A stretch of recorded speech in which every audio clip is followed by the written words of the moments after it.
Chapitre 23. Aegri Somnia. Le jour suivant, 10 janvier, le Nautilus reprit sa marche entre deux eaux, mais avec une vitesse remarquable que je ne puis estimer à moins de 35 000 à l'heure. La rapidité de son hélice était telle que je ne pouvais ni suivre ses tours, ni les compter. Quand je songeais que ce merveilleux agent électrique, après avoir donné le mouvement, la chaleur, la lumière au Nautilus, le protégeait encore contre les attaques extérieures et le transformait en une arche sainte à laquelle nul profanateur ne touchait sans être foudroyé, mon admiration n'avait plus de bornes, et de l'appareil, elle remontait aussitôt à l'ingénieur qui l'avait créé. Nous marchions directement vers l'ouest, et le 11 janvier, nous doublâmes ce cap Wessel, situé par 135 degrés de longitude et 10 degrés de latitude nord, qui forme la pointe est du golfe de Carpentrie. Les récifs étaient encore nombreux, mais plus clairsemés et relevés sur la carte avec une extrême précision. Le Nautilus évita facilement les brisants de Monet à bâbord et les récifs Victoria à tribord, placés par 130 degrés de longitude et sur ce 10e parallèle que nous suivions rigoureusement. Le 13 janvier, le capitaine Nemo, arrivé dans la mer de Timor, avait connaissance de l'île de ce nom par 122 degrés de longitude. Cette île, dont la superficie est de 1625 lieues carrées, est gouvernée par des rajas.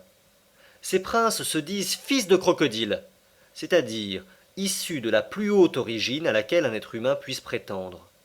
Aussi, ces ancêtres écailleux foisonnent dans les rivières de l'île et sont l'objet d'une vénération particulière.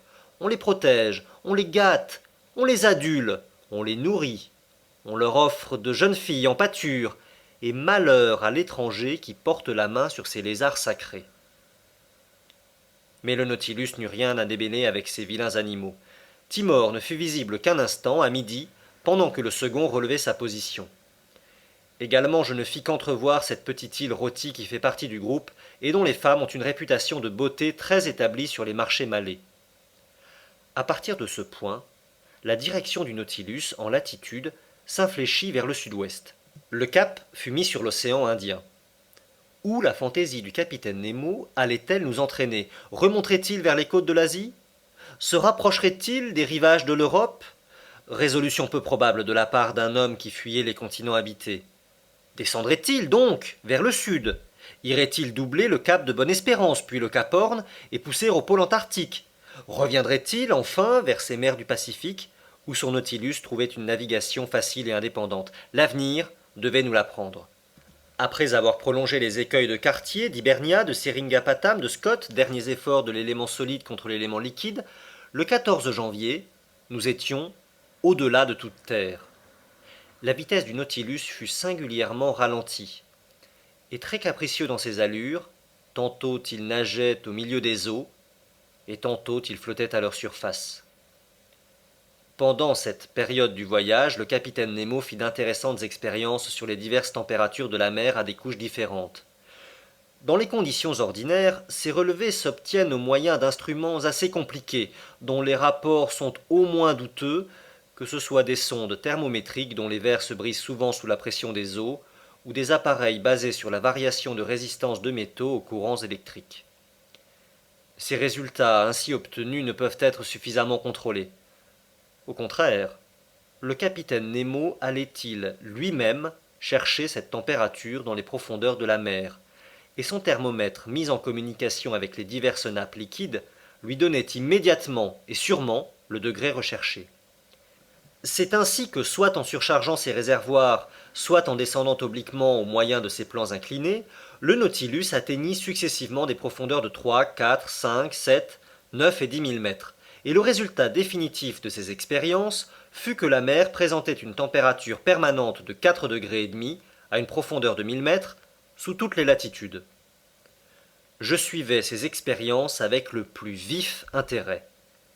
Le capitaine Nemo y apportait une véritable passion.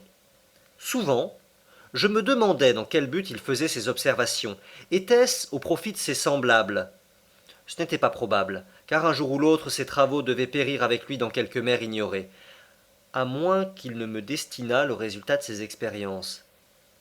Mais c'était admettre que mon étrange voyage aurait un terme, et ce terme je ne l'apercevais pas encore.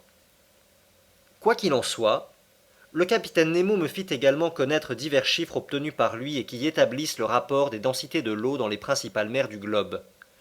De cette communication, je tirai un enseignement personnel qui n'avait rien de scientifique. C'était pendant la matinée du 15 janvier. Le capitaine avec lequel je me promenais sur la plateforme me demanda si je connaissais les différentes densités que présentent les eaux de mer. Je lui répondis négativement, et j'ajoutai que la science manquait d'observations rigoureuses à ce sujet. Je les ai faites, ces observations, me dit-il, et je puis en affirmer la certitude. Bien, répondis-je, mais le Nautilus est un monde à part, et les secrets de ses savants n'arrivent pas jusqu'à la Terre. Vous avez raison, monsieur le professeur, me dit-il après quelques instants de silence. C'est un monde à part. Il est aussi étranger à la Terre que les planètes qui accompagnent ce globe autour du Soleil, et l'on ne connaîtra jamais les travaux des savants de Saturne ou de Jupiter. Cependant, puisque le hasard a lié nos deux existences, je puis vous communiquer le résultat de mes observations. Je vous écoute, capitaine. Vous savez, monsieur le professeur, que l'eau de mer est plus dense que l'eau douce. Mais cette densité n'est pas uniforme. En effet, si je représente par 1 la densité de l'eau douce, je trouve 1 28 millième pour les eaux de l'Atlantique, 1 26 millième pour les eaux du Pacifique, 1 30 millième pour les eaux de la Méditerranée. Ah, pensai-je, il s'aventure dans la Méditerranée, 1 18 millième pour les eaux de la mer Ionienne et 1 29 millième pour les eaux de l'Adriatique. Décidément, le Nautilus ne fuyait pas les mers fréquentées de l'Europe, et j'en conclus qu'il nous ramènerait, peut-être avant peu, vers des continents plus civilisés. Je pensais que Ned Land apprendrait cette particularité avec une satisfaction très naturelle. Pendant plusieurs jours, nos journées se passèrent en expériences de toutes sortes qui portèrent sur les degrés de salure des eaux à différentes profondeurs, sur leur électrisation, sur leur coloration, sur leur transparence, et dans toutes ces circonstances le capitaine Nemo déploya une ingéniosité qui ne fut égalée que par sa bonne grâce envers moi. Puis pendant quelques jours, je ne le revis plus et demeurai de nouveau comme isolé à son bord. Le 16 janvier, le Nautilus parut s'endormir à quelques mètres seulement au-dessous de la surface des flots. Ses appareils électriques ne fonctionnaient pas, et son hélice immobile le laissait errer au gré des courants. Je supposais que l'équipage s'occupait de réparations intérieures, nécessitées par la violence des mouvements mécaniques de la machine. Mes compagnons et moi nous fûmes alors témoins d'un curieux spectacle. Les panneaux du salon étaient ouverts, et comme le fanal du Nautilus n'était pas en activité, une vague obscurité régnait au milieu des eaux. Le ciel, orageux et couvert d'épais nuages, ne donnait aux premières couches de l'océan qu'une insuffisante clarté. J'observais l'état de la mer dans ces conditions, et les plus gros poissons ne m'apparaissaient plus que comme des ombres à peine figurées, quand le Nautilus se trouva subitement transporté en pleine lumière. Je crus, d'abord, que le fanal avait été rallumé, et qu'il projetait son éclat électrique dans la masse liquide. Je me trompais, et après une rapide observation, je reconnus mon erreur. Le Nautilus flottait au milieu d'une couche phosphorescente, qui dans cette obscurité devenait éblouissante. Elle était produite par des myriades d'animalcules lumineux dont l'étincellement s'accroissait en glissant sur la coque métallique de l'appareil. Je surprenais alors des éclairs au milieu de ces nappes lumineuses, comme eussent été des coulées de plomb fondues dans une fournaise ardente, ou des masses métalliques portées au rouge blanc, de telle sorte que par opposition, certaines portions lumineuses faisaient ombre dans ce milieu igné, dont toute ombre semblait devoir être bannie. Non, ce n'était plus l'irradiation calme de notre éclairage habituel. Il y avait là une vigueur et un mouvement insolites. Cette lumière, on la sentait vivante.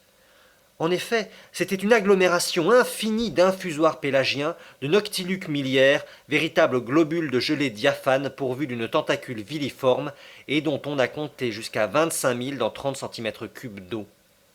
Et leur lumière était encore doublée par ces lueurs particulières aux méduses, aux astéries, aux aurélies, aux pholaddates et autres zoophytes phosphorescents imprégnés du graissin des matières organiques décomposées par la mer et peut-être du mucus sécrété par les poissons.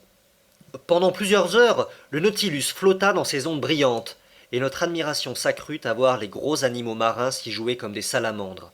Je vis là, au milieu de ce feu qui ne brûle pas, des marsouins élégants et rapides, infatigables clowns des mers, et des istiophores longs de 3 mètres, intelligent précurseur des ouragans dont le formidable glaive heurtait parfois la vitre du salon. Puis apparurent des poissons plus petits, des balistes variés, des scombéroïdes sauteurs, des nasons loups, et cent autres qui zébraient dans leur course la lumineuse atmosphère. Ce fut un enchantement que cet éblouissant spectacle. Peut-être quelques conditions atmosphériques augmentaient-elles l'intensité de ce phénomène. Peut-être quelque orage se déchaînait-il à la surface des flots. Mais à cette profondeur de quelques mètres, le Nautilus ne ressentait pas sa fureur, et il se balançait, paisiblement, au milieu des eaux tranquilles. Ainsi nous marchions, incessamment charmés par quelque merveille nouvelle. Conseil observait et classait ses zoophytes, ses articulés, ses mollusques, ses poissons. Les journées s'écoulaient rapidement, et je ne les comptais plus. Ned, suivant son habitude, cherchait à varier l'ordinaire du bord. Véritables colimaçons, nous étions faits à notre coquille. Et j'affirme qu'il est facile de devenir un parfait colimaçon. Donc cette existence nous paraissait facile, naturelle, et nous n'imaginions plus qu'il existât une vie différente à la surface du globe terrestre, quand un événement vint nous rappeler à l'étrangeté de notre situation. Le 18 janvier, le Nautilus se trouvait par 105 degrés de longitude et 15 degrés de latitude méridionale. Le temps était menaçant, la mer dure et houleuse. Le vent soufflait de l'est en grande brise, le baromètre, qui baissait depuis quelques jours, annonçait une prochaine lutte des éléments. J'étais monté sur la plateforme au moment où le second prenait ses mesures d'angles horaires. J'attendais, suivant la coutume, que la phrase quotidienne fût prononcée, mais ce jour-là, elle fut remplacée par une autre phrase non moins incompréhensible. Presque aussitôt je vis apparaître le capitaine Nemo dont les yeux, munis d'une lunette, se dirigèrent vers l'horizon. Pendant quelques minutes, le capitaine resta immobile, sans quitter le point enfermé dans le champ de son objectif. Puis il abaissa sa lunette et échangea une dizaine de paroles avec son second. Celui-ci semblait être en proie à une émotion qu'il voulait vainement contenir. Le capitaine Nemo, plus maître de lui, demeurait froid. Il paraissait d'ailleurs faire certaines objections auxquelles le second répondait par des assurances formelles. Du moins, je le compris ainsi, à la différence de leur ton et de leurs gestes. Quant à moi, j'avais soigneusement regardé dans la direction observée sans rien apercevoir. Le ciel et l'eau se confondaient sur une ligne d'horizon d'une parfaite netteté. Cependant le capitaine Nemo se promenait d'une extrémité à l'autre de la plateforme, sans me regarder, peut-être sans me voir. Son pas était assuré, mais moins régulier que d'habitude. Il s'arrêtait parfois, et les bras croisés sur la poitrine, il observait la mer. Que pouvait-il chercher sur cet immense espace?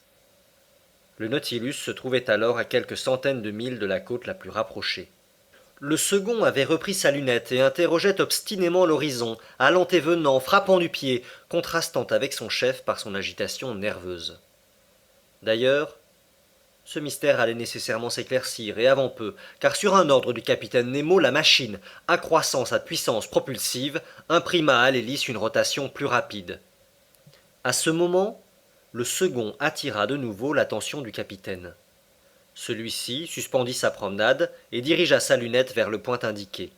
Il l'observa longtemps. De mon côté, très sérieusement intrigué, je descendis au salon et j'en rapportai une excellente longue-vue dont je me servais ordinairement.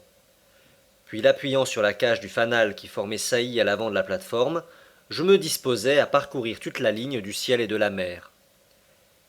Mais mon œil ne s'était pas encore appliqué à l'oculaire que l'instrument me fut vivement arraché des mains. Je me retournai. Le capitaine Nemo était devant moi, mais je ne le reconnus pas. Sa physionomie était transfigurée. Son œil, brillant d'un feu sombre, se dérobait sous son sourcil froncé. Ses dents se découvraient à demi. Son corps raide, ses poings fermés, sa tête retirée entre les épaules, témoignaient de la haine violente que respirait toute sa personne. Il ne bougeait pas. Ma lunette tombée de sa main avait roulé à ses pieds. Venais-je donc, sans le vouloir, de provoquer cette attitude de colère? S'imaginait-il, cet incompréhensible personnage, que j'avais surpris quelque secret interdit aux hôtes du Nautilus? Non. Cette haine, je n'en étais pas l'objet, car il ne me regardait pas, et son œil restait obstinément fixé sur l'impénétrable point de l'horizon.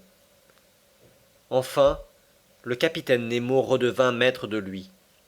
Sa physionomie, si profondément altérée, reprit son calme habituel.